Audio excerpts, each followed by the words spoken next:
Was that good?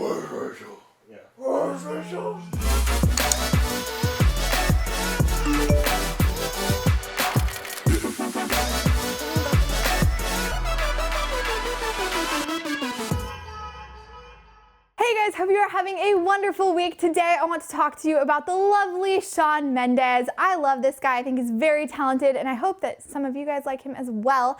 A big piece came out on Monday in the Rolling Stone, a profile piece on Shawn, and just kind of details aspects of his life that are pretty mind-boggling. This guy's incredible. He's a superstar, deals with so much, has a lot going on. He cares so much about his fans. It's really impressive, but also insane to me what he goes through in his day-to-day life. So a big part of this article that a lot of people had a lot to say about was the way Shawn reacts to fans speculating about his sexuality. Apparently there are a lot of people who like to speculate that he is gay, and they've spread this as a rumor across the internet, and he talked a lot about how that's difficult for him to receive and how it's hard for him to read those comments.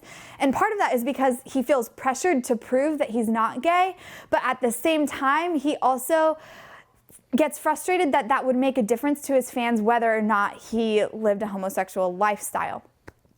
And honestly, when I hear the way he's kind of processing that, and when I hear his reaction to his fans speculating about his sexuality, I kind of get it. Because as Christians, we know that we as human beings, that every human being on this planet cannot be reduced to any aspect of who they are, including their sexuality, and that being reduced purely to a person's sexuality is hurtful. It's not loving, it's not good, it's not what we were made for. So when fans are obsessing over whether or not Shawn Mendes is gay, that can be really damaging to a person. I can't imagine what that must feel like on the receiving end of that. So I think we as Christians need to recognize this as a call to love more authentically, to recognize that no person can be reduced to any aspect of who they are, including their sexuality, and that we've been called to love one another as beloved sons and daughters of the Father, and as brothers and sisters in Christ. I think we can be honest about the fact that sexuality is a big part of a person's experience, but that sexuality cannot ever be enough to define or identify a human person. A human being's identity just simply cannot be reduced to sexuality alone,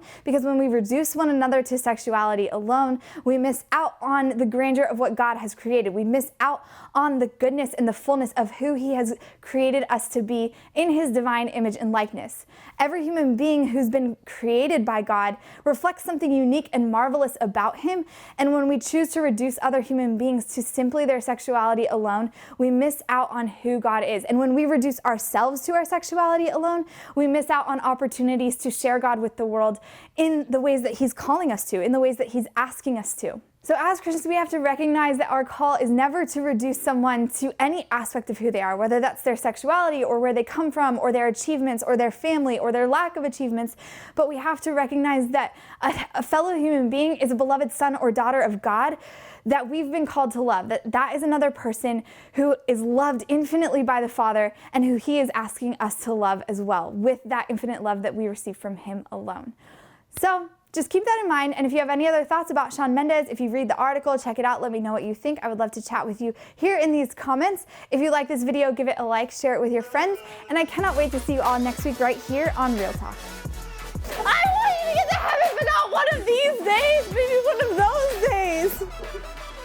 Those days are not these ones.